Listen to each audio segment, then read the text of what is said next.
अरू साथीहरू कोही निरन्तर हुन्छन्, कोही हट्छन्, कोही थपिन्छन्। हट्ने सम्भावना त मेरो पनि हुन्छ, प्रतिनिधिले छानेनन् भने, सहमति भएन भने, तर प्रतिनिधिले छानेनन् भने हट्ने सम्भावना मेरो पनि हुन्छ। लोकतान्त्रिक अभ्यासमा कुनै आग्रहले, जिद्दीले, हटले हुँदैन। त्यसकारण सहमति गर्दा नै, सहमति साथ नै मैले छोड्ने, सहमति भयो भने पनि हट्ने स्थिति बन्न सक्छ, अथवा प्रतिनिधिहरूले साथ नदिएमा, भोट नदिएमा पनि हट्ने स्थिति बन्न सक्छ। अब हाम्रो पार्टी एउटा लोकतान्त्रिक पार्टी हो। यद्यपि नेकपा एमालेको सम्बन्धमा नेपालमा कस्तो नीति, एउटा आम नीति, नेकपा एमाले भन्दा बाहिरका र खास गरी विपक्षमा रहेका व्यक्तिहरूको एउटा कस्तो नीति बनेको छ भने करौती जस्तो। यता तान्दाखेरि पनि काट्छ, पछि धकेल्दा पनि काट्छ, अगाडि तान्दा पनि काट्छ। सहमति भयो भने पनि पेलपाल गरेर डेमोक्रेटिक एक्सर्साइजलाई रोकेर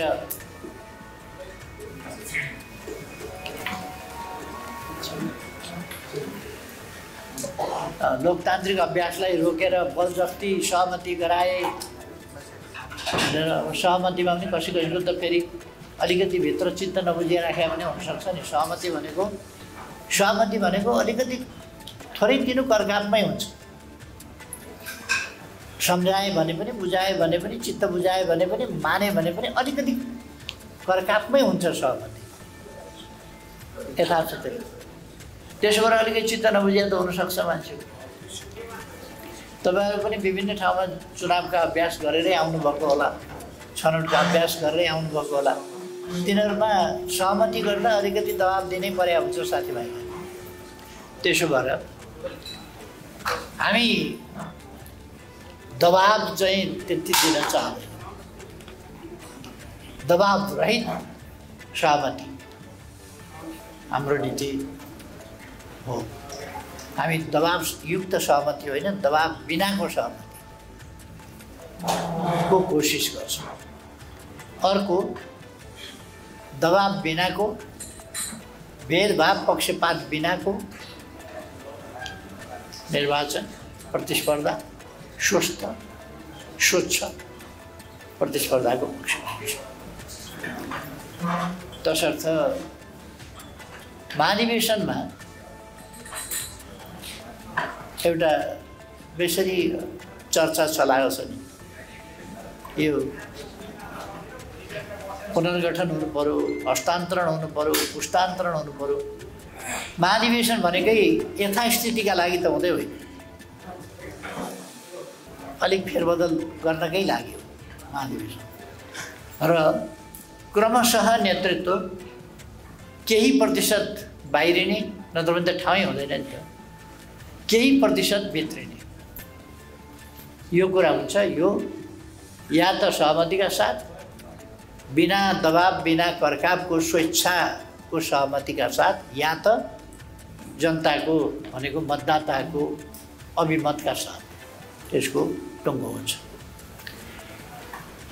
हामी देशमै डेमोक्रेटिक प्रणाली जो देशको रक्षा र राष्ट्रिय हितहरूको रक्षा संवर्धनका लागि, सुशासन विकासका लागि लोकतन्त्र आवश्यक प्रणाली हो भनेर मान्छौँ।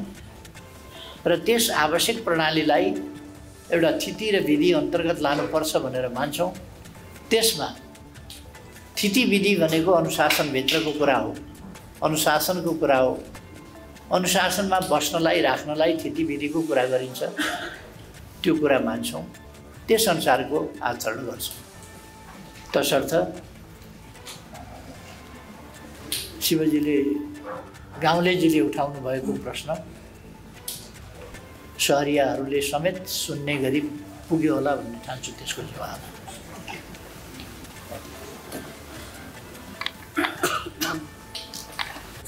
होइन कुराबाट पो सहमति हुने नहुने हुन्छ त। पूर्व शर्त राखेर छोड्छौ भने सहमति उहाँले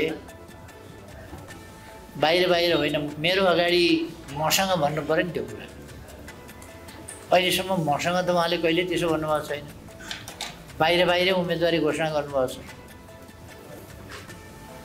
त्यसो भएर दबाबको भने नि मैले दबाब हामी कसैलाई दिँदैन। दबाब बिनाको सहमति संवादबाट कसैले सहमति प्राप्त गर्न सकियो भने त्यो सहमति हो। दबाबबाट गर्न चाहँदैन। पहिलो कुरा हामी कुनै स्टन्टबाजी गरेर कुनै चमत्कार देखाएर कुनै हेडलाइन बनाउने खालका त्यस्ता कुरा भन्ने भन्दा गम्भीर ढङ्गले देशको निर्माण गर्ने त्यसका निम्तिका अभियानमा छौँ। आफै चमत्कार त के ठान्नु पर्ने भने अब धेरै दिन रहेन, पर्सि यति बेला भक्तपुर सल्लाहघारी छेउको ठुलो मैदान छ नि, त्यसमा एमाले सिद्धियो भन्ने कुराको जवाफ। यस्तो परिस्थितिमा अस्ति एमालेका घरहरू छानी आगो लागेका, कार्यालय भवनहरू छानी आगो लागेको, देशमा राष्ट्रिय सम्पत्तिमा छानी आगो लगाएको, तोडफोड गरिएको, लुटपाट गरिएको 3 महिना पुग्दा नपुग्दा एमाले यस शक्तिका रूपमा आफूलाई प्रस्तुत गरिरहेको छ। हाम्रा लागि त आश्चर्य होइन, तर यहाँहरूका लागि त आश्चर्य हुनुपर्ने। जसले अब खोइ के देख्नुभएको थियो कुनै जेनजी भनेर र एमाले लगायतका पुराना राजनीतिक पार्टीहरू त सिद्धिए नै भनेर कतिपय सञ्चार माध्यमहरूले त्यस प्रकारको प्रचार पनि गरे देखिन्थ्यो। उहाँहरूका लागि त आश्चर्य हुनुपर्ने होइन र आश्चर्य नै हुने। यति छिटै एमाले फेरि जुरुक्क उठेर पहिलेकै पोजिसनमा। यसलाई अङ्ग्रेजी शब्दमा रिजिलियन्स भन्छ क्या होइन। यो रिजिलियन्स यो फेरि उठेर जहाँको त्यहीँ पुग्ने र अगाडि बढ्ने त्यो पन्नेका भयो भने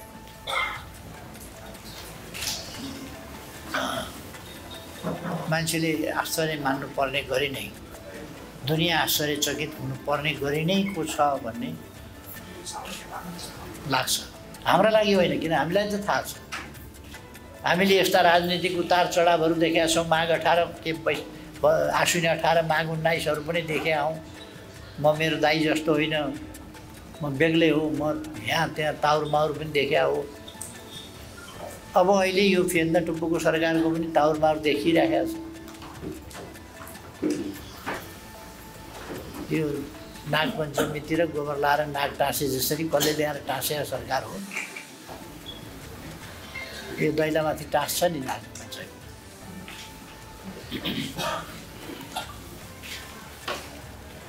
यस्तै हो, नागपञ्चमीमा टाँसेको नागको फोटो भएको। यो नागको फोटो कसले टाँस्यो? अब तपाईँहरूले थाहा पाउनु भएको छ कि कति? मैले त थाहा भएको छैन, खोज्दैछु म कसले टाँस्यो। अब यो स्थितिमा जहाँ अनेक प्रकारको मिडिया ट्रायलहरू हुने गरेका छ,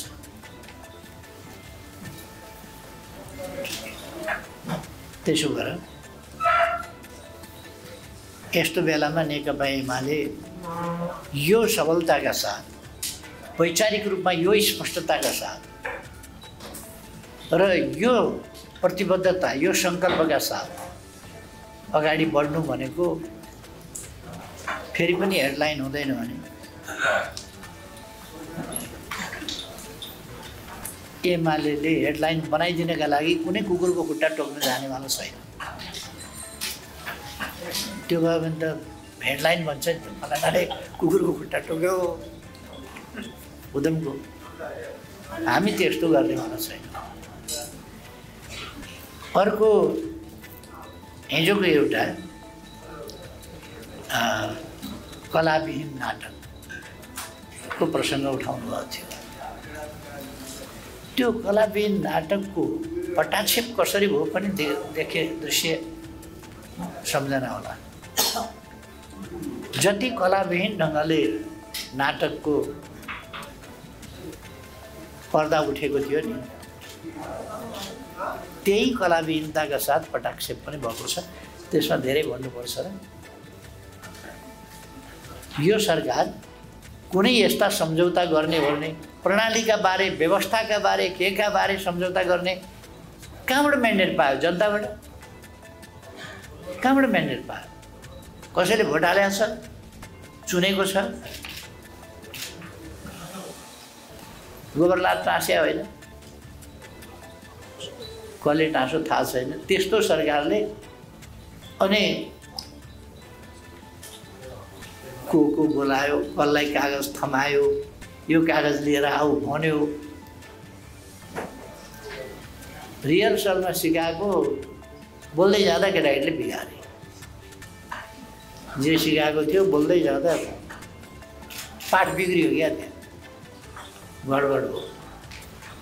त्यति ती अस्वीकार भयो त त्यहाँ उनीहरूले च्यात्दै थियो। हामीले त्यस्ता फजुल कागजहरूलाई कुनै मान्यता दिने भन्ने प्रश्नै हुँदैन।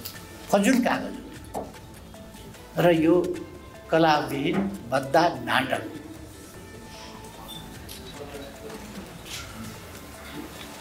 अर्को तेस्रो के भन्नुहुन्छ?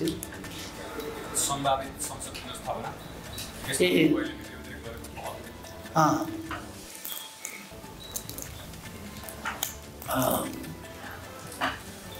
हैसियत बिनाको व्यक्तिले बिना विधि प्रक्रिया अनधिकृत ढङ्गले गरेको सिफारिसमा गरिएको असंवैधानिक विघटन खारिज हुनुपर्दछ। त्यसका दुईटा बाटा छन्। जुन बाटाबाट खारिज भयो त्यही बाटोबाट पुनर्स्थापना पनि गर्न सकिन्छ। त्यही बाटोबाट अथवा सम्मानित सर्वोच्च अदालतमा केस छ, अदालतबाट पनि पुनर्स्थापित हुन्छ नै। किन अर्को बाटै छैन। संविधानले पनि र सम्मानित सर्वोच्च अदालतका विगतका तमाम फैसलाहरूले पनि र खुद संविधानले कहीँ बाटै दिँदैन त अन्यथा फैसलाहरूलाई। त्यसकारण पुनर्स्थापना हुन्छ। यदि म संवाद गरिरहेको छु भन्ने कुरा हो भने सत्य हो। यसकारण कि म तपाईँहरूसँग पनि अहिले संवाद गरिराखेको छु, पुनर्स्थापना हुनुपर्छ भनिराखेको छु। उपाय के छन् पनि भनिराखेको छु। कांग्रेस सभापतिसँग यहाँले पछिल्लो पटक भेट्नु भएको थियो नि, त्यसमा पनि यो विषय उठेको थियो। एमाले र नेपाली कांग्रेस दुईटा देशका प्रमुख पार्टी हुन्, ऐतिहासिक पार्टीहरू हुन्, इतिहासमा योगदान गरेका पार्टीहरू हुन्, जनआधार भएका पार्टीहरू हुन्। हिजो पनि सरकारमा थिए, आज एकछिन सूर्यग्रहण लागे जस्तै हो, एउटा आँधी तुफान चले जस्तै हो। कहिले कहिले विनाशकारी आँधी तुफान विभिन्न देशमा चल्छन् नि, त्यस्तै हो विभिन्न भूभाग। फेरि पनि हुने भनेको एमाले कांग्रेस नै हो, भोलि पनि यो देश चलाउने। अमेरिकामा कति वर्ष भयो रिपब्लिकन र डेमोक्रेटहरू दुईटा पार्टीले चलाएको। दुईटा पार्टीले मात्रै चलाए खाए भन्ने अरूलाई पनि त उठ्न ओर्न चलाउन अर्कोले चलाएकै छैन। दुईटा मात्रै पार्टीले चलाउँछन्, त्यहाँ चाहिँ दुईटाले मात्रै चलाए भन्छन्, यहाँ तिनटाले चलाए भन्छन्। उहाँभन्दा त 1.5 गुणा बढीले चलाएर रहेछन्। अनि डेमोक्रेसी भनेको त्यही त हो नि। अनि यो 143वटा पार्टी भनेको यो ड्रामा, यो तमासा कस्तो सबैमा मान्छे राजनीति अहिले त कस्तो भयो भने सम्पत्ति लुकाउनु पर्यो राजनीतिमा लाग्ने, केही अपराधबाट उम्किनु पर्यो राजनीतिमा लाग्ने, कहीँ महत्त्वाकांक्षा पुरा भएन पत्रकारितामा असफल भयो भनेदेखि राजनीतिमा पार्टी खोल्दै एउटा अध्यक्ष हुने, सम्पादक चलेन भने तपाईँहरू पनि पार्टी खोल्यो चल्ने कुरा त्यही हो। अहिलेको सिजनको कुरो चाहिँ त्यही हो, सम्पादक चलाउन गाह्रो छ। अध्यक्ष 143 भए, म्याच छ कि सिद्धियो? सिद्धियो, बर्बाद भएछ। 143वटा पार्टी, न दर्शन, न सिद्धान्त, न राजनीति, न उद्देश्य, न गन्तव्य, न बाटो, न तरिका, न राजनीतिक नीति, न आर्थिक नीति, न केही एकै नीति छ, एमालेको विरोध। त्यति भए चल्छ। त्यसो भएर दुईटा पार्टीका प्रमुख नेताहरू भेट हुँदा देशको बारेमा कुरा गरेनन् होला, देशको चिन्ता गरेनन् होला। यो नागपञ्चमीमा टाँसे जसरी गोबरले टाँसेको, कसले आएर टाँसिदिएको यो सरकारको बारेमा कुरा गरेनन् होला।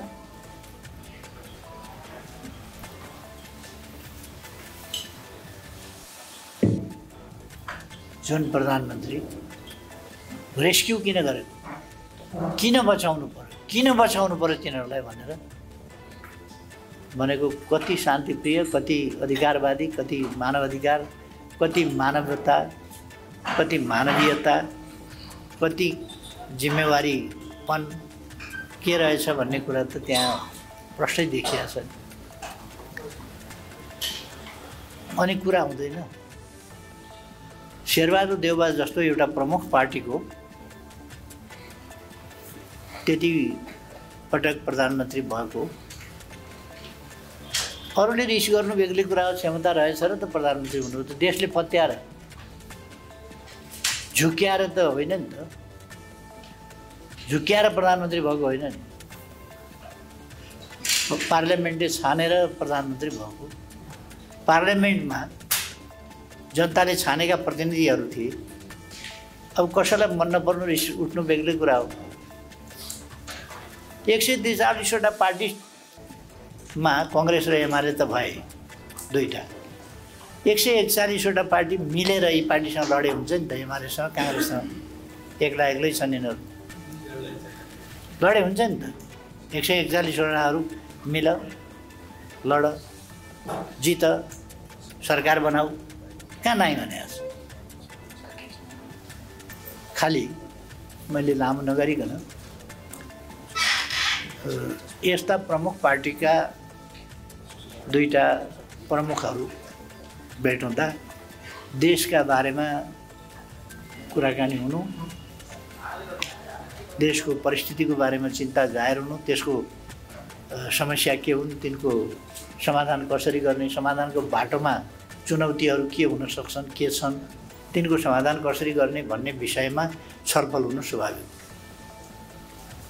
त्यसकारण केही पनि गरेनौँ, परैबाट नमस्कार गराएर गरेर हिँड्यौँ भनेर तपाईँहरूले पत्याउनुहुन्छ।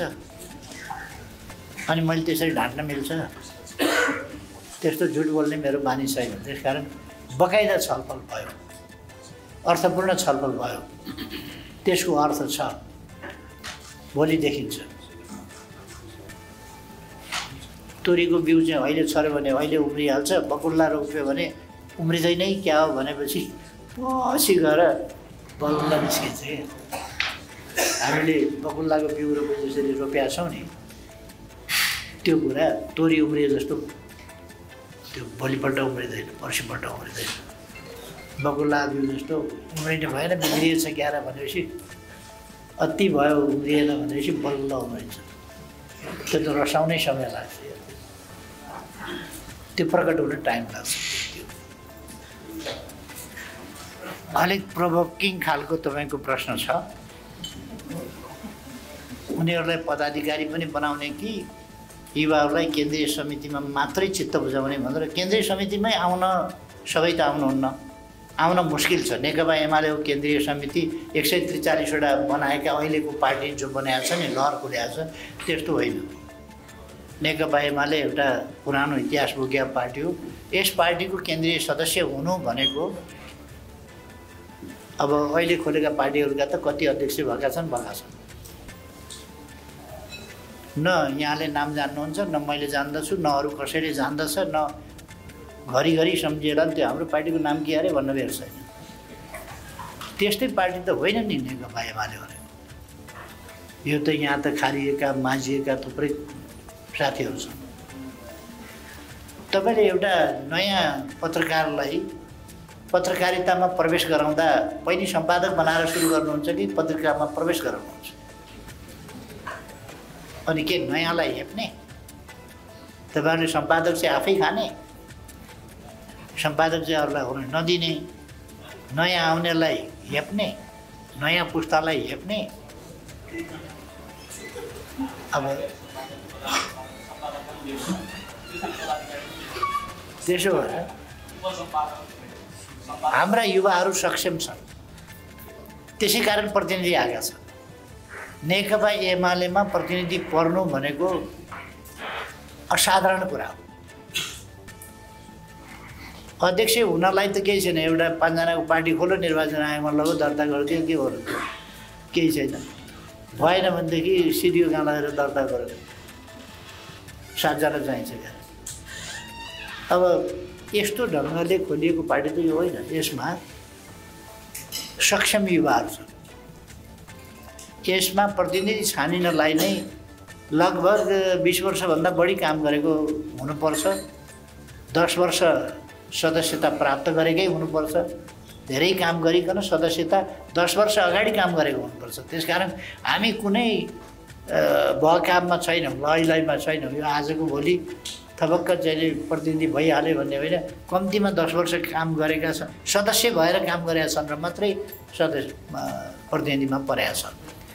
प्रतिनिधिमा परेकाहरूमध्ये सेलेक्सन गर्नुपर्छ। प्रतिनिधिमा त हाम्रो सिटकै सङ्ख्याभन्दा बढी परे होला नि, 40 मिनट। त्यसबाट सबै केन्द्रीय कमिटीमा थानको लगाएर राख्ने कि भन्ने तपाईँको जुन प्रोभोकिङ प्रश्न छ, थानको लगाएर होइन, बडो सम्मान साथ उहाँहरू गौरवपूर्ण ढङ्गले प्रतिनिधि पर्नुभएको छ। जो केन्द्रमा पर्नुहुन्छ बडो गौरवपूर्ण ढङ्गले केन्द्रीय कमिटीमा पर्नुहुन्छ, उच्च मूल्याङ्कनका साथ। र पहिले नै लगेर पदाधिकारी यो कसले कतिको टिकट काटेर कुन रोमा बसेर कहाँबाट चाहिँ फिल्म हेर्छ भन्ने जस्तो कुरा हो र यो कुनै खेल हेर्न गएको कुरा हो र यो कतिको टिकट काट्यो, कुनै कल्चरल प्रोग्राम हेर्ने जस्तो कुरा हो। यतिको टिकट काटेको छ, यो सिटमा बस्छ, बाल्कनीमा बस्छ, कहाँ बस्छ, त्यस्तो होइन। यो त काम गर्नुपर्छ। कामबाट उनीहरू छानिएर आएका हुन्छन् प्रतिस्पर्धाबाट। त्यस कारण यहाँनिर हाम्रो युवाहरू प्रमुख हुँदैनन् र हामी बहकाममा जाँदैनौँ। एउटा कुरा। अर्को के थियो?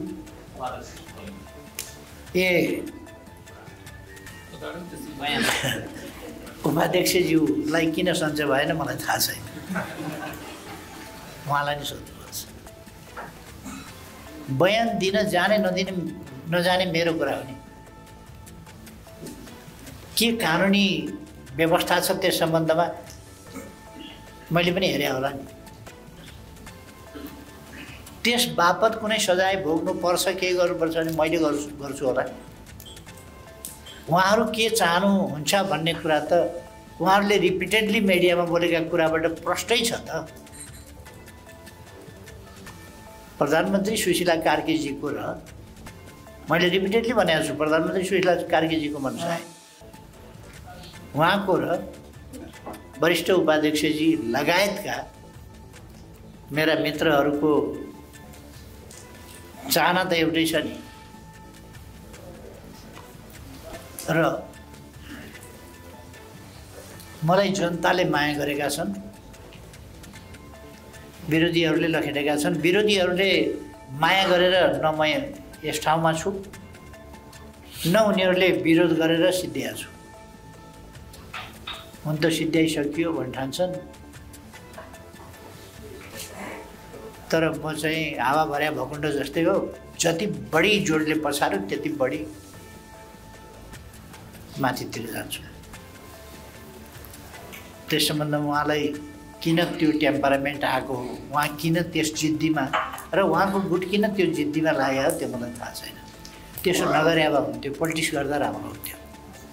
क्षुद्र ढङ्गले चल्नु, वैरभावपूर्ण ढङ्गले चल्नु, त्यसले राजनीतिमा स्वस्थता दिँदैन। स्वस्थ ढङ्गले चल्नु वाञ्छनीय हुन्छ भन्ने म ठान्छु। अर्को सुशीला कार्कीजीहरूले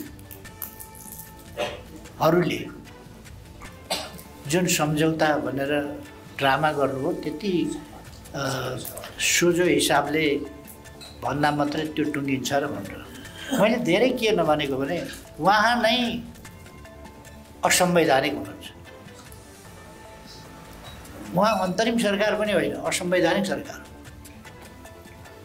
खुदै असंवैधानिक सरकारले गरेका र राष्ट्रपतिले उहाँलाई तोकेर दिएको पनि निर्वाचन गर्ने भन्ने पो छ त। कुन प्रतिष्ठान मास्ने, कोसँग उहाँलाई रिस उठ्याएको छ, को के भएको छ, यी कुराहरू। एउटा कुरा म उहाँहरूलाई यति भन्न चाहन्छु, फागुन 21 गतेपछि 2042 साल फागुन 21 पछि 2082 साल फागुन 22 गते पनि आउँछ। समय त्यहीँ रोकिने होइन। समय सुशीला कार्कीजीमा पुगेर, नेपालको समय सुशीला कार्कीजीमा पुगेर टक्क अडियो है। अब समय गतिशील छैन भन्ने हुँदैन, समय गतिशील छ। फागुन 21 गते पनि समय गतिशील छ। ध्यान राखेर होस सम्हालेर चल्न म उहाँहरूलाई सचेत गराउन चाहन्छु। त्यति हो। अब जब मैले टोटलै उहाँहरूको क्रियाकलापै मैले अस्वीकार गरेँ, उहाँहरूको क्रियाकलाप सम्पूर्ण रूपमा अनधिकृत छ, अनुचित छ, असंवैधानिक छ, गैर कानुनी छ, पूर्वाग्रहपूर्ण छ, प्रतिशोधपूर्ण छ, यस्तो सरकारको रवैया हुनु हुँदैन। त्यति हो भने अब साँचो कुरा बोल्दा उहाँहरूलाई नराम्रो लाग्छ। तपाईँहरूलाई पनि अलिकति के लाग्न सक्छ भने अरे आक्रामक ढङ्गले बोल्यो भन्ने। आक्रामक होइन, यो सत्य मात्र भन्छन् नि, सत्य तितो हुन्छ, त्यस्तो चाहिँ हुनसक्छ।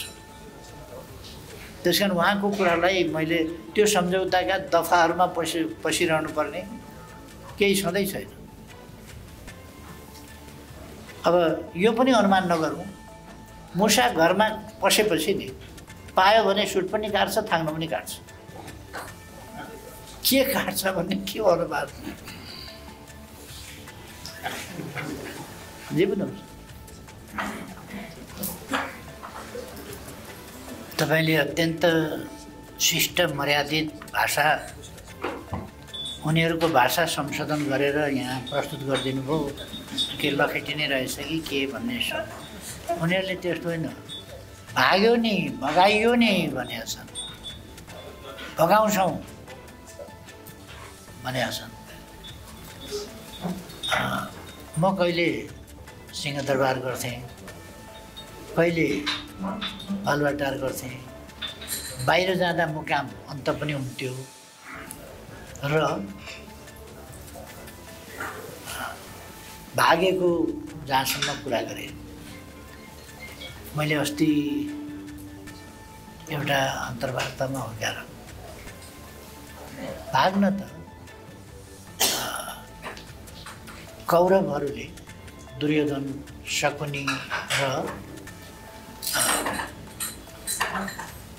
दुशासनहरूले लाक्षागृह बनाएर भित्रै जलाएर मार्न खोज्दा, त्यति बेला पनि अहिले जस्तै जलाएरै मार्न खोजेका थिए। दुर्योधनहरू अहिले पनि, तिनका प्रेतहरू चाहिँ अहिले पनि रहँदै रहेछन् भन्ने कुरा देखिन्छ।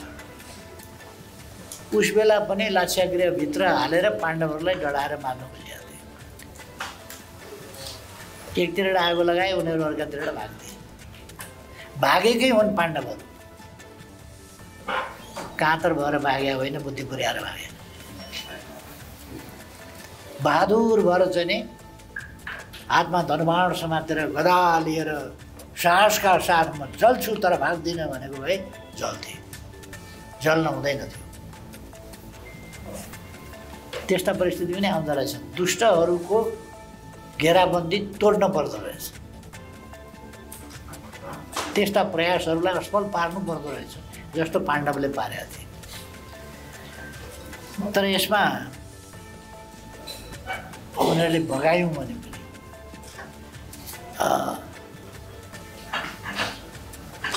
मेरो अगाडि एउटा परिस्थिति आयो। मैले राजीनामा गरेँ, तर म केयरटेकर प्राइम मिनिस्टर छँदै थिएँ। भागेर केयरटेकर प्राइम मिनिस्टर हुन्छ? प्राइम मिनिस्टर भाग्यो भनेको केयरटेकर भएर भाग्छ? भागेको प्रधानमन्त्री नै रहन्छ। म त प्रधानमन्त्री नै थिएँ त। राष्ट्रपतिज्यू त भन्दै हुनुहुन्छ त, कदम चाल्नका लागि तत्कालीन प्रधानमन्त्रीले मलाई सिफारिस गरेको हो 26 गते हो। 26 गते राति मैले राष्ट्रपतिज्यूलाई प्रधानमन्त्रीको हैसियतमा सिफारिस गर्दैछु भने म कहाँ भागेँ? भागेका ठाउँबाट मैले पठाएँ कि राष्ट्रपति र प्रधान सेनापतिले मलाई भेट्नुभयो, हाम्रो कुराकानी भयो म बसेको ठाउँमा, र मैले राष्ट्रपतिज्यूलाई सिफारिस गरेँ। त्यो भाग्या भयो। मैले किन बालुवाटार छोडेँ भन्दा नछोड्न सक्ने। के खुवाएर ल्याएको छ, के खुवाएर ल्याएको छ, बेहोसका मान्छे आक्रमण गर्न आउँछन् र आत्मरक्षाका लागि प्रहार गर्दा त क्याजुअल्टी हुने भयो। क्याजुअल्टी हुन भन्दा पल्लो घरबाट पल्लो घर सर्दिए भने राम्रो होइन? भाग्यो। बच्चा बच्चीहरू खुसी हुन्छ क्या, कसले खेले जस्तो गर्छ, आफू कुदिनुपर्छ क्या। डरायो भाग्यो भन्छ, खुसी हुन्छ बच्चा। अनि म कार्यवाहक प्रधानमन्त्री चलाइराखेको छु, भाग्यो कसरी? म प्रधानमन्त्रीको हैसियतमा काम गरिराखेको छु, मैले राष्ट्रपतिज्यूलाई सिफारिस गरिराखेको छु, राष्ट्रपति प्रधान सेनापति लगायत भन्छु का मान्छेहरू भेटिराखेका छु, भाग्यो कसरी? उनीहरूले फेला पारेनन् भन्दैमा भाग्यो। उनीहरूको ज्यान बचाउनका लागि मैले मुकाम परिवर्तन गरेँ।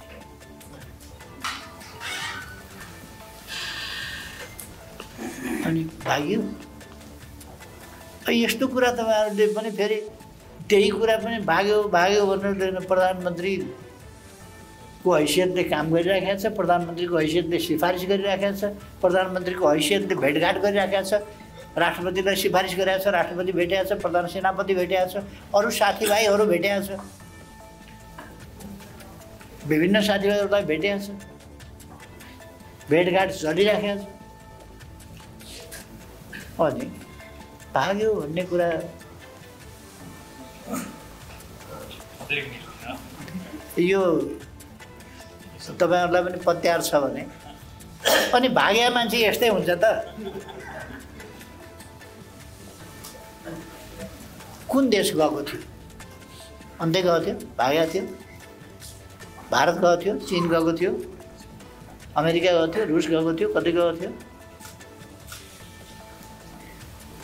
त्यसकारण यो गलत कुरा कि मैले क्याजुअल्टी नहोस् भन्ने हिसाबले आफू बसेको मुकाम परिवर्तन गरेँ। अब म त्यहाँ किन फर्केर गइनँ या किन अर्को ठाउँमा आइन भन्दा घर डढाइदिएको छ, बस्ने ठाउँ नखोजिकन त आउने कुरा भएन। मैले डेरा खोजेँ, डेरा पाएपछि म डेरामा सरेँ। डेरा नसर्दाखेरि डेरा नसर्दा मैले यहाँ छु भनेर चाहिँ डाँडा डाँडामा निस्किएर चाहिँ माइक लाएर कराउने कुरा त भएन नि त। डेरामा भएपछि म गुन्डुमा आएँ है भन्ने कुरा त सबैलाई बताएकै छ। 2 गते आउने अरे भन्ने कुरा 5-7 दिन अगाडिदेखि भनेकै छु। 2 गते आउँछ र 2 गते म गुन्डुमा आएँ। गुन्डुमा फुत्त निस्कियो त म गुन्डुमा भने यतै कतै आसपासमै रहेछु र त फुत्त निस्कियो त। एयरपोर्ट बन्द थियो क्यारे बन्द गरेको थियो क्यारे के थियो अथवा खुल्लै थियो भने त्यहाँ टिकट हेरेको नि त म आएँ कि आएन, नाकाहरू चेक गरेको कतैबाट केपिओले आयो कि आएन, कहाँबाट आयो त त्यहीँ आसपासमा थियो। डेरामा चाहिँ नि आफ्नो डेरा नहुँदा अर्काको घरमा बास मागेर बसेको ठाउँमा झाग लाएर चाहिँ नि अप्ठ्यारा पारिदिनु भएन नि मान्छे, त्यति मात्रै कुरा। त्यस कारण तपाईँले भाषा मिलाएर भनिदिनु भयो, सोधिया हो। तर उनीहरूले त्यति नरम भाषा भन्दैन। भगाइयो भाग्यो नभाग्या भए के गर्थे त सुशीलाजीहरूले यहाँहरूले के गर्थे त? म नभागेको भए के गर्नुहुन्थ्यो उहाँहरूले? भाग्यो भन्नुहुन्छ, नभाग्या भए के गर्नु? हुन त भाषा सुनिएको छ, रेकर्डमा आएको छ, तर पनि उहाँहरूकै मुखबाट सुन्नु नि त एकपल्ट। नभाग्या भए के गर्ने मन थियो? जेनजी नेताहरूलाई सोध्छु म, सुशीला कार्कीजीहरूलाई के गर्ने मन थियो?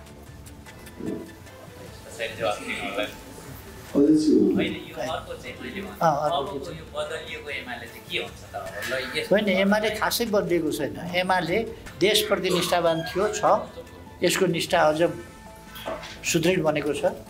यो अझ सशक्त भएर अगाडि बढ्छ। यो अझ व्यापक विस्तृत ढङ्गले बढ्छ। हामीले एउटा कमजोरी गरेका थियौँ, कहिल्यै कमजोरी स्वीकार्दैन केपिओली भन्छन्, त्यस्तो होइन। हामीले एउटा कमजोरी के गरेका थियौँ भने हामी राज्य संयन्त्रको सम्पूर्ण रूपमा भर पर्यौँ सेक्युरिटीको मामलामा। कमजोरी त्यहाँनिर भयो। जनताले आफ्नो सुरक्षा आफैले पनि गर्नुपर्ने रहेछ। हाम्रो घर चलाउँदा त राज्य कहाँ थियो त थाहा भएन त भनेपछि अब एमाले यो बदलिएको परिस्थितिमा यहाँहरूका घर पनि तुरुन्त इन्फर्मेसन पाऊँ,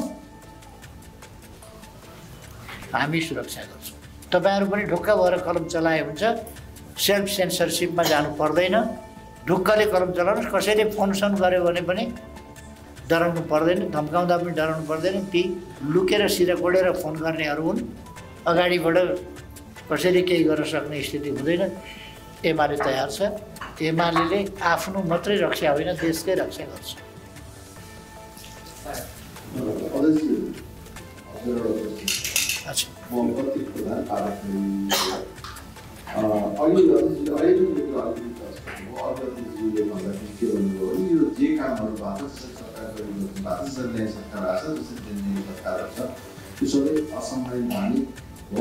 त्यसलाई संवैधानिक हितमा ल्याउनुको लागि या त सर्वोच्चले गर्छ या जसरी त्यो सरकार आफ्नो बाटो जुन बाटोबाट गयो त्यही बाटोबाट फेरि पनि सरकार फेरिन्छ भन्ने त्यो एउटा साबित गरेको हो। त्यो भनेको फेरि हिंसा हुने हो कि फेरि एक प्रकारको आतङ्क फैलिने हो कि फेरि द्वन्द्व हुने हो कि कसरी? यदि सर्वोच्चले हाउसलाई स्टेट गरेन भने एमाले त्यही बाटोमा कसरी जान्छु भने के हो भनेर एउटा प्रश्न। एउटा कुरा के हो भने संविधान नेपाली भाषा पढ्न जान्ने हरेकले पढ्न सक्छ, नेपाली भाषा बुझ्न सक्नेले बुझ्न सक्छ। त्यसमा कुनै जटिलता केही छैन। बुझिन्छ कि कसरी संविधानको व्याख्या हुन सक्छ त भन्दा संविधानमा जे लेखिएको छ त्यही नै भन्ने हो। योभन्दा अगाडि जुन नजिरहरू सम्मानित सर्वोच्च अदालतबाट प्रतिपादन भएका छन् तिनै नहुने हो। त्योभन्दा बाहिर गएर जे पनि त सर्वोच्चले त गर्दैन नि त एउटा कुरो। अर्को राष्ट्रपतिज्यूले अस्ति एउटा परिस्थितिको नाउँमा हाम्रो असावधानी अघि नै मैले व्याख्या गरिसकेँ, त्यसले गर्दा जुन आगलागी तोडफोड लुटपाट आदि भयो, अब त्यस्तो हुन सक्दैन। म सोध्न चाहन्छु कसले गर्छ, को त्यो? केही अपराधी तत्त्वहरूले त्यो अस्ति गर्ने मौका पाए, किन जनताको तर्फबाट, जनता आफै त एक्लै एक्लै हुन्छ, जनताको तर्फबाट पोलिटिकल पार्टीहरूले नै जनतालाई सङ्गठित भएर परिचालन गर्ने र बेठिक कुराहरूलाई रोक्ने काम गर्नुपर्छ। अब कुनै त्यस्तो प्रकारको हिंसा हुने कुरा छैन। अर्को, हामीले जहिले पनि कानुनी राज, स्वतन्त्र न्यायालय, शक्ति पृथकीकरणको सिद्धान्त मानि आएका छौँ र हाम्रा विरुद्ध जस्तोसुकै फैसला हुँदा पनि हामीले त्यसमा असहमति जाहेर गरेका हुँदा, अन्याय पर हामीलाई भनेका हुँदा, तर हामीले सम्मानित अदालतको कहिल्यै अपमान गर्ने, अदालतले गरेका फैसलाहरूलाई अस्वीकार गर्ने र वितरणा खडा गर्ने काम गरेका छैन। हामी त्यस्तो गर्दैनौँ। एउटा कुरा हो, यदि पर्मानेन्टली नेपालमा स्थायी रूपमै लोकतन्त्र बाँच्न खोजियो भने, देशको अस्तित्व सङ्कटमा पार्न खोजियो भने, त्यति बेला सुसञ्चालनका लागि कानुन बनेका हुन्छन्, आन्दोलनका लागि कुनै कानुन बनेका हुँदैन। त्यसकारण हामीले देशको लागि, लोकतन्त्रका लागि आन्दोलन गरिआएका छौँ, सुशासनका लागि आन्दोलन गरिआएका छौँ। आन्दोलन फेरि पनि गर्नुपर्ने हुनसक्छ। त्यो आन्दोलन यहाँहरूलाई थाहा छ, हाम्रो नीति शान्तिपूर्ण जनआन्दोलनको नीति त्यही हुनेछ। हामी आगजनी, तोडफोड, लुटपाट, भाटबटनी लुटेर जीविका चलाउने जमात होइन, अर्काको सम्पत्ति लुटेर जीविका चलाउने त्यो कायर जमात होइन। अर्काको घर जलाउने निर्मम असामाजिक तत्त्व हामी होइनौँ, अपराधिक तत्त्व होइनौँ। अर्काको घर तोडफोड गर्ने, सरकारी सम्पत्ति ध्वस्त बनाउने, यस्ता खालका निकृष्ट गतिविधि गर्ने असामाजिक तत्त्व, अपराधिक तत्त्व नेकपा एमाले होइन। त्यसकारण एमाले कुनै विध्वंस गर्छ कि यो कल्पनै गर्न नसकिने। अरूले कसैले विध्वंस गर्छ कि मैले अघि नै भने, अब एमाले त्यस्तो चिज गर्न दिँदैन।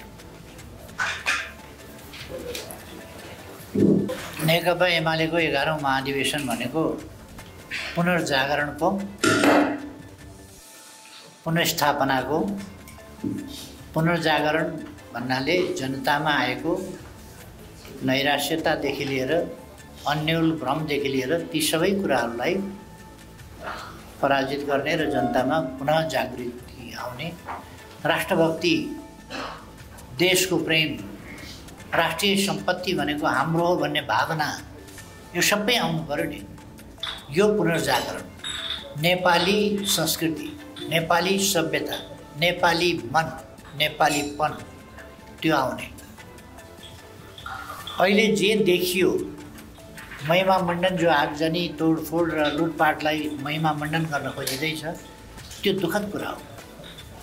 यो आगजनी, यो तोडफोड, यो लुटपाट स्वीकार्य चिजै होइन। यो जेनजीले गरेको होइन।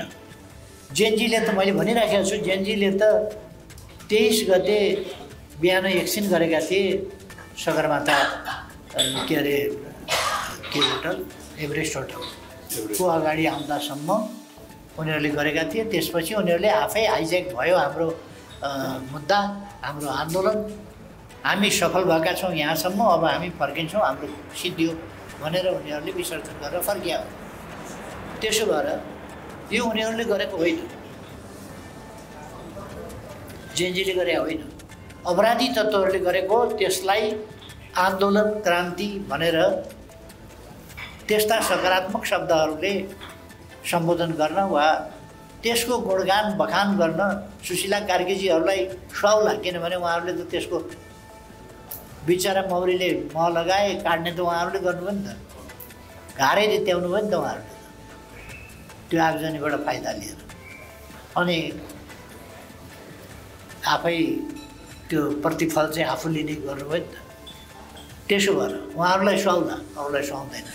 यसो भएर 11औं महाधिवेशन पुनर्जागरणको लागिको महाधिवेशन हो। यसले राष्ट्रिय पुनर्जागरण, यो नेकपा एमालेको पुनर्जागरण होइन, राष्ट्रिय पुनर्जागरणका निम्ति एमालेको यो 11औं महाधिवेशन पुनर्स्थापना। यो पुनर्स्थापना यो पुनर्स्थापना मैले यो पुनर्स्थापनाका लागिको महाधिवेशन भने यो पुनर्स्थापना मिचिएको संविधान, खोसिएको लोकतन्त्र, विघटन गरिएको अनधिकृत रूपमा विघटन गरिएको संसद प्रतिनिधि सभा र सुशीला कार्कीजीले हिजो असामयिक बनिसकेको, असान्दर्भिक बनिसकेको, असफल भइसकेको संसद भनेर भन्नुभयो, त्यो गलत कुरा हो। यो असान्दर्भिक मान्छेहरूले आएर कब्जा गरेको त्यो परिस्थिति हो। त्यसो भएर त्यसलाई पुनर्स्थापना गर्ने लोकतन्त्र, संविधान, संसद, यो सबै चिज जो out of the track, out of the league गएको छ त्यसलाई ट्र्याकमा ल्याउने। फेरि अर्को कुरा, यो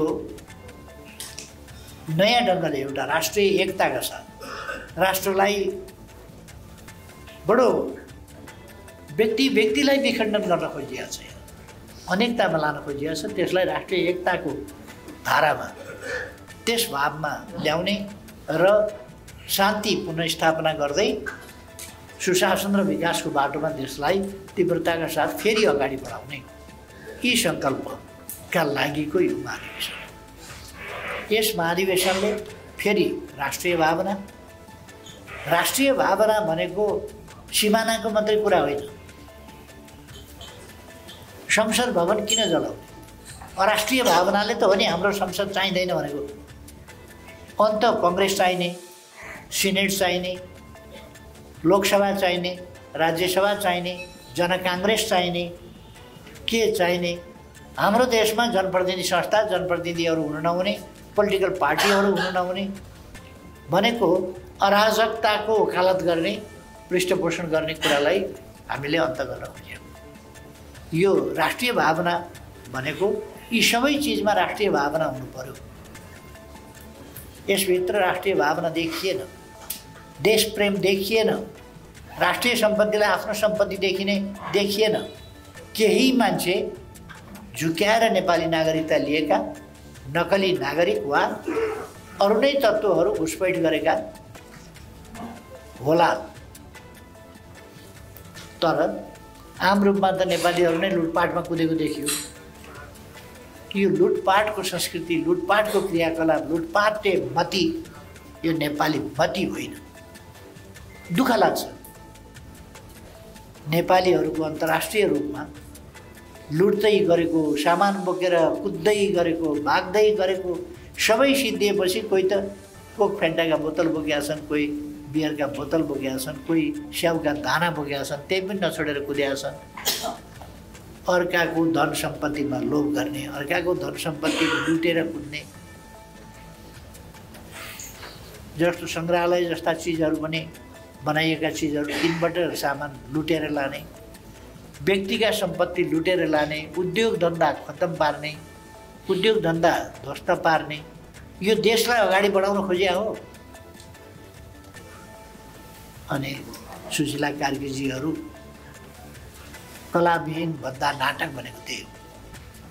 यस्तो कुराहरूको सन्दर्भमा कारबाही हुन नपाउने, कुनै के जाति गर्न नपाउने, के गर्न नपाउने भनेर अनि त्यो उहाँले गरेको सम्झौता यो सामाजिक मर्यादा हो कि यो चाहिँ सोसल भ्यालुज भन्छ नि, त्यो सोसल भ्यालु हो कि कानुनी प्रबन्ध हो कि संवैधानिक व्यवस्था हो कि के हो र त्यो प्रोटेक्सन गरिरहनु भएको छ अथवा देशको माया छैन। नपाउनेले के पायो, बोक्रीसँग खायो। उहाँले बोक्रीसँग खाएको मात्रै हो, यो अरू केही होइन। तपाईँले अलिअलि फैसलै सुनाइहाल्नु हो के भने यो प्रष्टै देखियो यस्तो उस्तो भनेपछि अब तपाईँको धारणा मैले बदल्न सक्छु जस्तो अलिक लाग्दैन।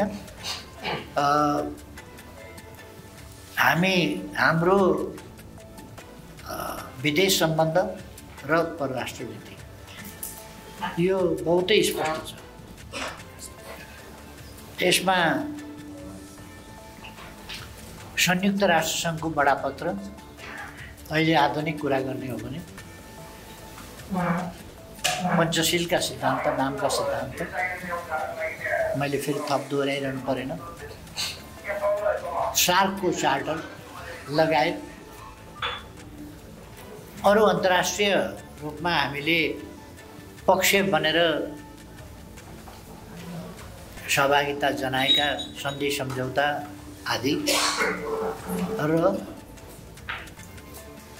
कोही पनि शत्रु छैन, सबै हाम्रा मित्र हुन् भन्ने हाम्रो स्थापित नीति। छिमेकीसँग प्राथमिकताका साथ सुमधुर सम्बन्ध र छिमेकीका विरुद्ध कुनै नकारात्मक चिन्तन सोच पनि हामी राख्दैनौँ। छिमेकी भएर छिमेकीका विरुद्ध कुनै प्रकारको नकारात्मक सोच राख्न पनि हुँदैन। उत्तरको छिमेकी होस् कि दक्षिणको छिमेकी होस्, नकारात्मक सोच छिमेकीले छिमेकीका विरुद्ध राख्नु हुँदैन, अहित चिताउनै हुँदैन। अरू देशहरूको सन्दर्भमा पनि हामी कसैको अहित चिताउँदैनौँ, आफ्नो हित मात्रै चिताउँछौँ। आफ्नो हित पनि जायज हित र इन्टरनेसनल अब्लिगेसनको दायराभित्र रहेर मान्दैन। त्यसो भएर हाम्रा यी नीतिहरूले कहीँ कसैलाई कतै अन्याय गरेको छैन, घच्चा पार्दैन। कोही रिसाउनु पर्ने कुनै कारण छैन। नीति ठिक छ, व्यवहार सन्तुलित छ। म इन्डिया पनि जाँदै थिएँ, संयुक्त राष्ट्रमा पनि जाँदै थिएँ, त्यसपछि कोपमा पनि जाँदै थिएँ। 2-3वटा मेरा भिजिटहरू त्यसपछि लगातार थिए। तर मेरा भिजिटहरूले नेपालको इज्जत प्रतिष्ठा, इन्टरनेसनल फोरमहरूमा हाम्रो प्रेजेन्स र हाम्रो रोल, मैले अन्तर्राष्ट्रिय जगतमा नेपाल देखिने सुनिने हुनुपर्छ भनेको थिएँ र त्यही कुरालाई ध्यानमा राखेर हामीले योगदान पनि गरेका हौँ र नेपालसँग कसैको केही हुनुपर्ने आवश्यकतै छैन। त्यसो भएर यस सम्बन्धमा हाम्रो कुनै केही छैन। अब कसैले अहिले पनि भन्छ अब थाहा छैन भनेर। हामीले श्रीलङ्का देख्यौँ, बङ्गलादेश देख्यौँ, यहाँ अराजकता अस्थिरता मचाउने तत्त्वहरू सक्रिय छन्, यस्तो छ यस्तो छ, नेपाली जनता सतर्क हुनुपर्छ भनेर आह्वान गरेका हौँ। पार्लियामेन्टमा मैले पार्लियामेन्टको रोस्टमबाट आह्वान गरेको हुँ। कुनै हामी ख्याल त गरिरहेका थिएन। जहिले पनि हामीले बोल्दा सिरियसली बोलेका छौँ। ती रेकर्डहरू यहाँहरूले फेरि खोलेर हेर्नुभए पनि हुन्छ। तर मैले भनेको छु 20 वर्ष अगाडि बोलेका कुराहरूको पनि भरपाई म चुक्ता गर्न तयार छु। जहिले पनि म जवाफदेही लिन तयार छु भनेर मैले भनेको छु। त्यसो भएर हाम्रा नीतिहरूमा कुनै प्रकारको असन्तुलन थियो भन्ने कुरा होइन। अब केही मान्छेहरू यस्तो हुन्छन्, हामी सुन्छौँ एउटा युवती बलात्कार भइहाल्यो भनेर। बलात्कारीलाई दोष नलगाउने, अनि किन बलात्कार भयो त, किन हिँड्नु परेको थियो त्यसलाई त्यो बाटोमा, किन गयो कि एकान्त परेका ठाउँ थियो भने अब एकान्त परेका ठाउँ जति चाहिँ उसले संसारलाई राजीनामा गरिदिएको छ र ती ठाउँ चाहिँ के बलात्कारका लागि तोकिया ठाउँ भनेर जान नहुने अनि कुनै कानुनले निषेध गरेका ठाउँमा ऊ गएतिर थिएन भने अपराधीको खोजी गर्नु पर्यो। अघि उहाँले पनि एउटा अपराधीको खोजीको कुरा गर्नुभएको थियो। म सञ्चारकर्मी मित्रहरूलाई तपाईँहरू खोज पत्रकारिता गर्नुहुन्छ गर्नुहोस् न खोज पत्रकारिता अलिकति अनि या त आफू नखोज्ने खोजेर केही भेटियो भने नभन्ने अनि टाउको जति एउटा प्रधानमन्त्री के थियो एक जमानामा त्यसका साना टाउकामा साह्रो भारी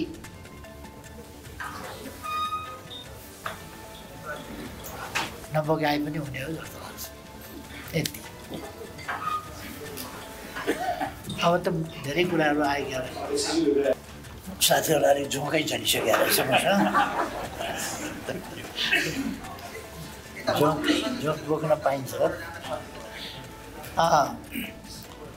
एउटा बाहिरिने को हुन् नबाहिरिने को हुन् भन्नुभयो नयाँ आउने को हुन् पुराना हट्ने को हुन् भन्ने प्रश्न आयो।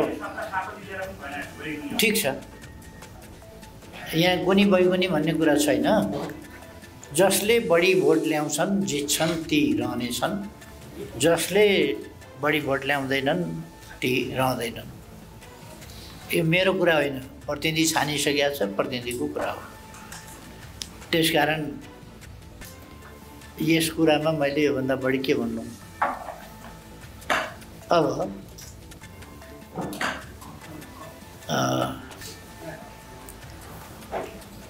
मेरो उठ्ने नउठ्ने भन्ने कुरा मलाई अहिले पनि के लाग्छ भने अलिकति परिस्थिति त त्यस्तोतिर गइराखेको देख्दिनँ। फेरि पनि अलिक आशा छ मलाई कि मेरो विरुद्ध कोही नउठ्ला र म निर्विरोध हुन्छु भन्ने मेरो मूल्याङ्कन हो। त्यसो गर्दाखेरि राम्रो हुन्छ। यद्यपि फेरि यहाँहरूले भनिहाल्नुहुन्छ यो लोकतान्त्रिक अभ्यास छोडे फेरि प्रतिस्पर्धा गरेनन् गर्न दिएनन् यस्तो उस्तो दबावको राजनीति होइन भनेर मैले अघि नै भने दबाव होइन।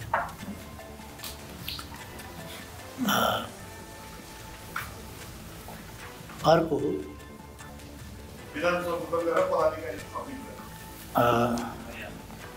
यो महाधिवेशनले के गर्छ हेरौँ। भोलि हामी फेरि बस्दैछौँ। भोलि अलिक अन्तिम जस्तो टुङ्गो के गर्छौँ के गर्दैनौँ भन्ने कुरामा भोलि टुङ्गो हुन्छ। त्यसपछि के प्रस्ताव जान्छ जाँदैन भन्ने कुराको पनि टुङ्गो लाउँछौँ। जे प्रस्ताव जाँदा पनि त्यो सहमतिका साथ जान्छ। अनि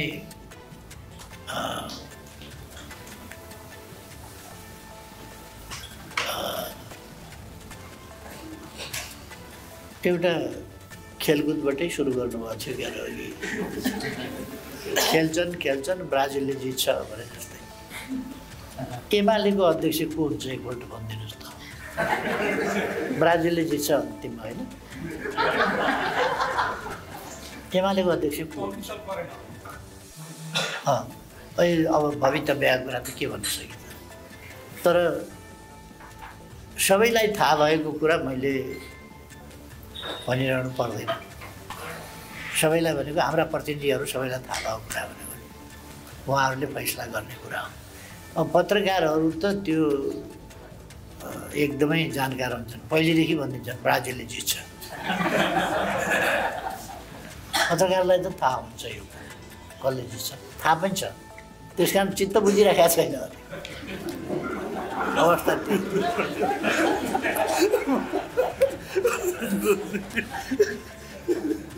अब अर्को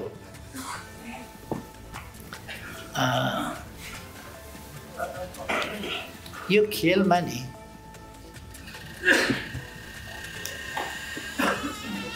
त्यो मेसी कतिवटा गेम खेल्यो दुईटा भन्दा उता खेलै खेलेन दुईटा मात्रै गेम खेल्यो कि धेरैवटा खेल्यो?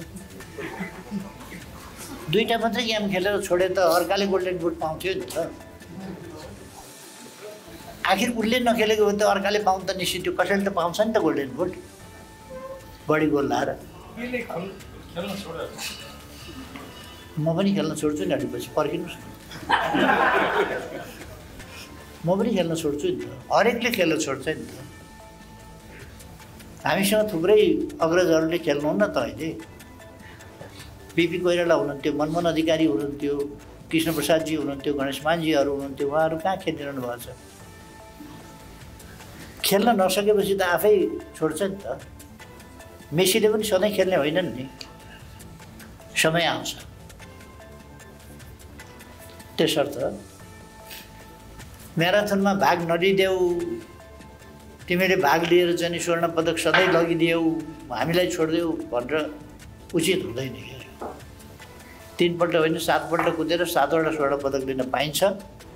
सक्नुहुन्छ भने कुद्नुहोस्, कुद्न नसक्ने छोड्दे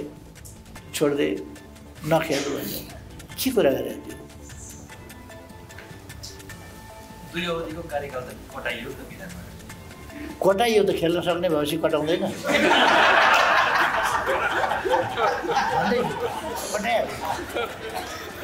त्यो हामीले राखेको हो, हामीले कटाएको हो। विधान भनेको संशोधन गर्ने चिज हो, गरे हो। त्यस कारण यो दुई कार्यकाल अमेरिकी प्रेसिडेन्सियल कुरामा मात्रै दुई कार्यकाल भन्ने छ। अमेरिकाले हटाएको छैन। एकै दिन निर्वाचन हुन्छ। यस्तो गरेर निर्वाचितता हटाउन पाइन्छ? यहाँ जस्तो गरेर पाइन्छ? त्यहाँ एकै दिन राष्ट्रपतिको निर्वाचन भनेको फलानु दिन, हिस्ट्रीमै फलानु दिन, त्यो दिन जेसुकै भयो भने त्यो दिन निर्वाचन गर्छ। जेसुकै भयो भने आफ्नो ट्रेडिसन हुन्छ। राष्ट्रपति 2 पल्ट। ट्रम्पले अहिले यो हटाउनुपर्छ र तेस्रो कार्यकाल पनि पाउनुपर्छ भन्दैछन्। विधान संशोधन हुन बेर पनि छैन त्यहाँ। संसार गतिशील छ। त्यहाँ बाहेक यहीँ भारतमा देख्नुभएको छ कतिपल्ट छ। धेरै खाए भनेर भने गर्छन्। के खायो? एक कार्यकाल पुगेको छैन। जतिपल्ट निर्वाचित भए पनि 5 वर्षको कार्यकाल पुरा गरेको शेरबहादुरजीले पुरा गरेको छ कि छैन? कुनै 5 वर्ष 5 पल्ट हुनुभयो, 5 वर्ष पुरा गरेको छैन होला। अनि कति चलायो भने कामै गर्न दिएको छैन। भयो फेरि त्यसमा चाहिँ व्यवधान आइहाल्छ, काम गर्नै पाएको छैन। त्यस कारण मोदीजीले जस्तो 3 कार्यकाल, सी जिनपिङले जस्तो 3 कार्यकाल, पुटिनले जस्तो 3-4वटा कार्यकाल, अनि मान्छेले विकास पनि गर्छ, काम पनि गर्ने अवसर पनि पाउँछ, मौका पनि पाउँछ। आफ्नो स्थिरता स्थायित्व पनि अलिकति चाहिन्छ नि। त्यसो गरेर कुन चिजका लागि के भन्ने कुरा त्यो बुझ्न पर्यो। त्यसर्थ यो मान्छे फेरि अब कतिपय मान्छेहरूलाई केपी मन परेको छैन। अनि वसन्त बस्नेतले आफ्नो उसमा चाहिँ मुभी क्यामेरा राखेर केपीलाई सत्तो सराप गर्न हुने। म मान्छे चिन्दिनँ है।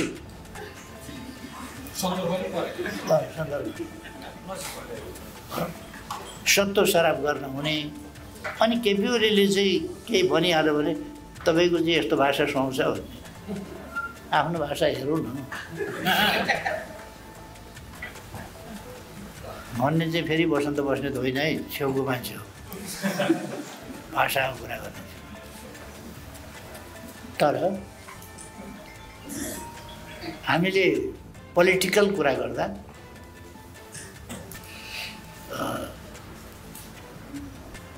पोलिटिकल विश्लेषण हुन्छ, गाली गलौज गर्दैन, झुटा आरोप लान्छना लगाउँदैन।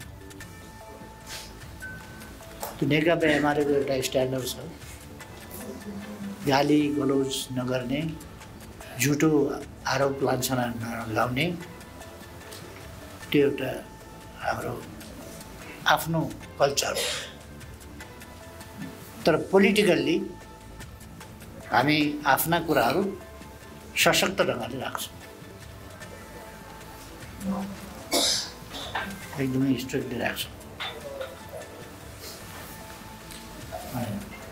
पूर्व राष्ट्रपतिको विषय चाहिँ आएर महाधिवेशन प्रतिनिधिमा आकस्मिक रूपमा मरणित भएको हुन्थ्यो।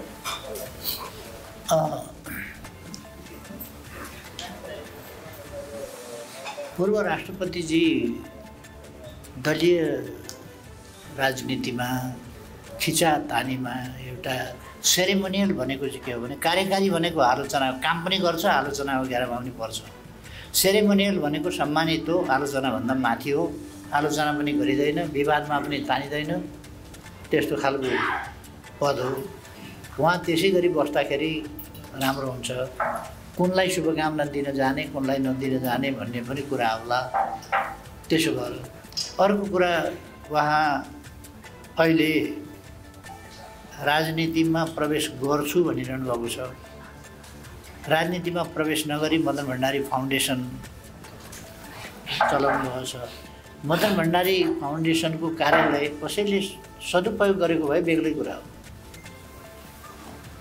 फेरि तपाईँहरूले घोचपेच गर्यो भन्ने बेर छैन। घोचपेचको कुरा होइन, मदन भण्डारी फाउन्डेसनको कार्यालय चाहिँ कसैले अलिक सघन ढङ्गले चलाइदिउँ भनेर सदुपयोग गर्नु बेग्लै कुरा हो। अर्को कुरा, तपाईँहरूको हमला मैले सबै भने होइन है, फेरि अब हेर्दा त एकजनालाई मात्रै ताकेर त हेर्नु भएन नि, होइन? ताकेर कसैलाई त हेर्नु भएन। त्यसो गरेर मैले तपाईँहरू सबै भन्ने भएँ। तर 45 सालदेखि 82 सालसम्म एउटा मान्छे पार्टीको टपमा छँदैछ, त्यहाँ त आलोचना गर्नुहुन्न तपाईँहरू, हो र?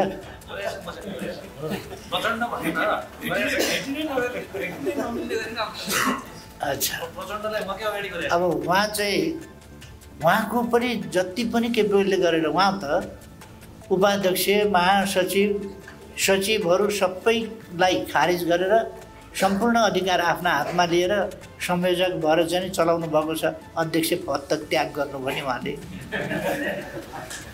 भन्ने व्याख्या त्यस्तो मजाको व्याख्या हुन्छ। अब हामीले त्यस्तो गरेका छैनौँ। म मात्रै हो, पार्टीमा हराइन्छ हारिन्छ जसरी होस्, बाकस साटेको तपाईँहरूलाई थाहा होला, जसरी होस् म हारेँ भनेर घोषणा गरेपछि मैले कुनै प्रकारको अरू शिकायत गर्ने, न्यु खोज्ने, पार्टी फोड्ने यस्ता खालको काम गरिनँ। 8औँमा हराएँ, 9मा म लडेर जितेँ। पार्टीभित्र लोकतान्त्रिक अभ्यासको वकालत मैले गरेको हुँ नेकपा एमालेभित्र, र अरू पार्टीलाई पनि त्यसले विभिन्न ढङ्गले चाहिँ चर्को दबाब दिए। पार्टी जीवनको लोकतान्त्रिक अरू पार्टीलाई पनि दबाब दियो। मैले अघि नै जवाब दिइसकेका कुराहरू परे यिनीहरू नदोर्याउँ। मेरो कार्यक्रम अब छोट्याउनेतिर जाउँ है। एउटा कुरा के स्पष्ट हामी हुन जरुरी छ भने स्टेट र डिप स्टेट एउटै होइन। डिप स्टेटले खुदै स्टेटलाई हैरान पारे आउँछ। अब स्टेट कति स्ट्रङ छ वा स्टेट कति विक छ त्यसको आफ्नो ठाउँमा महत्त्व छ। डिप स्टेटले थुप्रै कुरा गर्न सक्छ, तर त्यसो गरिरहँदा वा त्यस्तो हुँदा जुन देशबाट जुन डिप स्टेट भनेर भनिन्छ त्यो देशकै हात छ, त्यो स्टेटकै हात छ, त्यो त्यहाँको राज्य सत्ताकै हात छ, त्यहाँको सरकारको हात छ, सरकारले गराएको छ भन्ने अर्थ लगाउनु हुँदैन। त्यो एउटा अन्डरवर्ल्ड भने जस्तो त्यो रिकग्नाइज्ड हुनसक्छ, सेमी रिकग्नाइज्ड हुनसक्छ, अनरिकग्नाइज्ड हुनसक्छ, अथवा त्यसमा फन्डिङ गएको हुनसक्छ, फन्डिङ त्यसको ठिक ढङ्गले चलेको नचलेको आफ्नो ठाउँमा हुनसक्छ। यो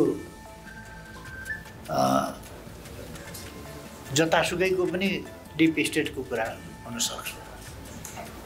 अब यसको मैले धेरै व्याख्या गर्ने होइन। ग्लोबल अर्डर धेरै डिसअर्डर भएको छ। विश्वमा वास्तवमा थुप्रै हिंसाका घटनाहरू घटिरहेका छन्। आक्रमण विभिन्न ठाउँमा भइरहेका छ। विभिन्न ठाउँमा ठुलो जनसङ्घारको नरसंहारको स्थिति भइरहेका छ। यस स्थितिबाट हामी शान्तिपूर्ण विश्व चाहन्छौँ। एउटा नयाँ र न्यायपूर्ण ग्लोबल अर्डर निर्माण होस् भन्ने चाहन्छौँ। त्यसमा हाम्रो बुताले भ्याएसम्मको योगदान हामी गर्न चाहन्छौँ। अर्को म के गर्न चाहन्छु, अघि नै मैले भने 11औं महाधिवेशनले 4वटा कुरा भने। अहिले राष्ट्रिय पुनर्जागरण, अहिले राष्ट्रिय पुनर्स्थापना, अहिले राष्ट्रिय पुनर्निर्माण, अहिले राष्ट्रिय विकास निर्माण सुशासनको अभियान, यी 4वटा कुरा गर्नुपर्नेछ। यी कुराहरू नै मैले पनि गर्ने हो। मेरो नेतृत्वमा मेरो पार्टीले यसको अगुवाई गर्ने हो। अब अन्तिममा महिला कोही बोले जस्तो लागेन। महिला दिदीबहिनीहरू यसो बोल्नु होला। एकै मिनट। छानबिनको प्रक्रिया हुन्छ। छानबिनको प्रक्रिया जहिले पुग्छ तहिले मुद्दा चलाउने होला नि त। मेरो पालामा मुद्दा चलाएकै हुनुपर्ने, अर्को पालामा मुद्दा नचलाएको हुनुपर्ने भन्न कसरी भन्न सकिन्छ। अर्को तपाईँले बडो खुसीका साथ जस्तो गरेर, गर्वका साथ जस्तो गरेर भन्नुभयो नेताहरू भाग्ने स्थिति, पार्टी नरहने स्थिति, नेताहरू फुटिने स्थिति, देशमा आगो लाग्ने स्थिति भन्ने जस्तो। तपाईँको विचारमा के छ? यहाँ पोलिटिकल पार्टीका कार्यकर्ता मात्रै बाँच्नुपर्ने त होइन होला, अरू पनि बाँच्नुपर्ने होला। सबैका लागि यो परिस्थिति के हो? असंवैधानिक क्रियाकलाप भएको मैले भनेको कुरा त यहाँले भन्नु, मैले त भने असंवैधानिक भएको हो कि होइन? तपाईँ हामी सबैले भन्नुपर्छ कि पर्दैन यो असंवैधानिक भएको होइन हो होइन? हामीले एक स्वरले बोल्नुपर्ने हो। देशको यस्तो सङ्कटको स्थितिमा एक स्वरले बोल्नुपर्ने हो। के नहुनुपर्ने भयो, के हुनुपर्ने भएन। यहाँनिर पोलिटिकल पार्टीसँग कुनै आग्रह राख्ने नराख्ने कुरा होइन। पोलिटिकल पार्टीहरूका कमी कमजोरी भयो होला। कमी कमजोरी भयो नि त, पोलिटिकल पार्टीले अपराध त गरेन। त्यसकारण यी कुराहरू त्याज्य छन्। जे भयो राम्रो भएन र अब यस्ता कुराहरूलाई रोकेर अगाडि जाने हामीले भनेका छौँ।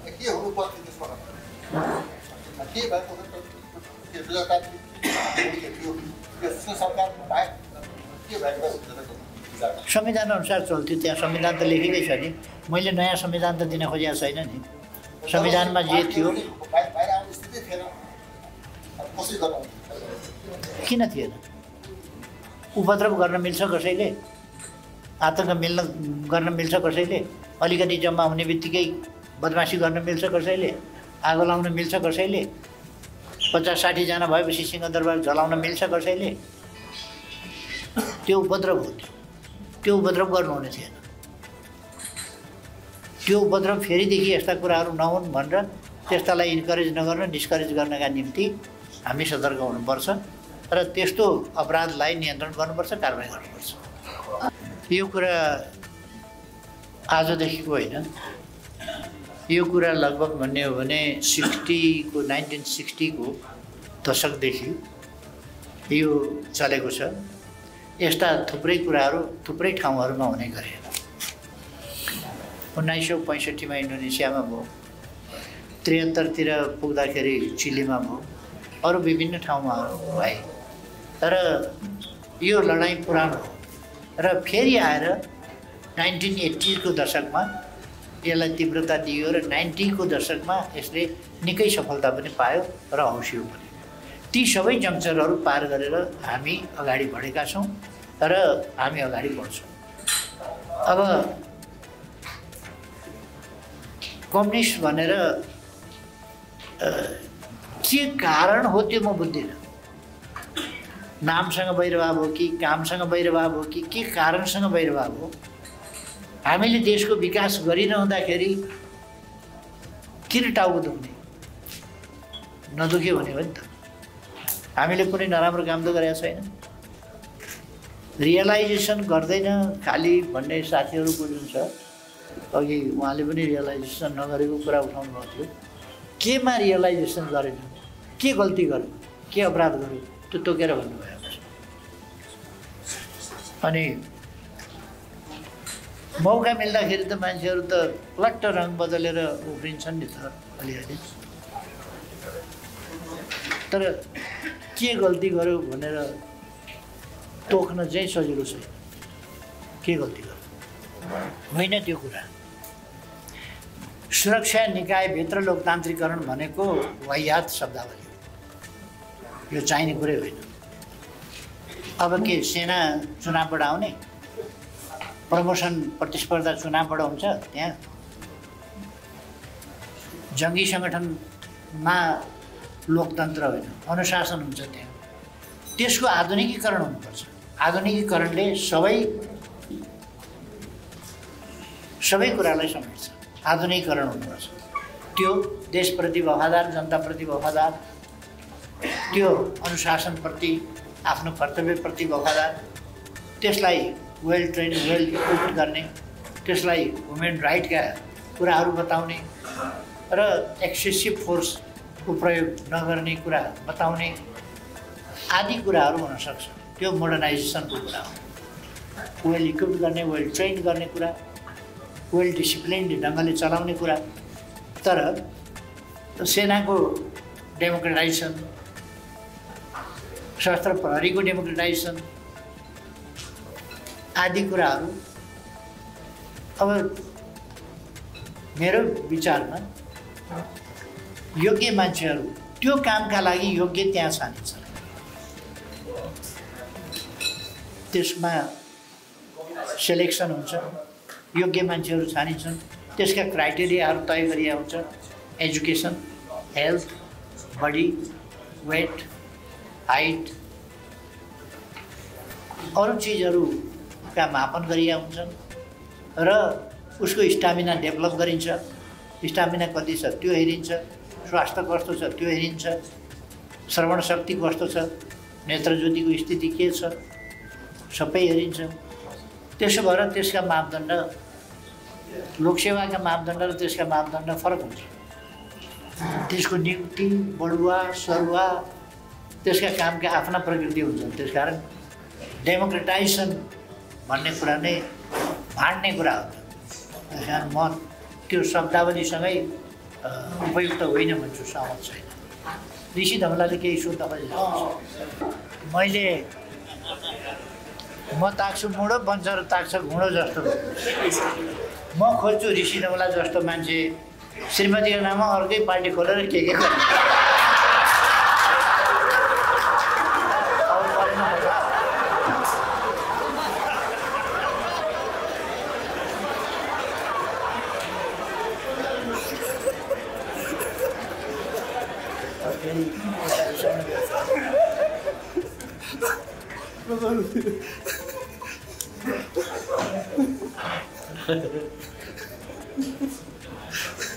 खै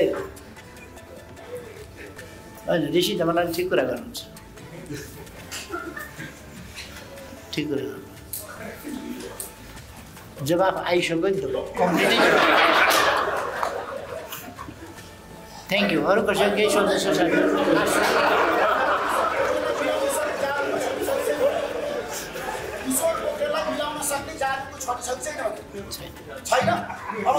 जादु गरेर राजनीतिमा हुन्छ।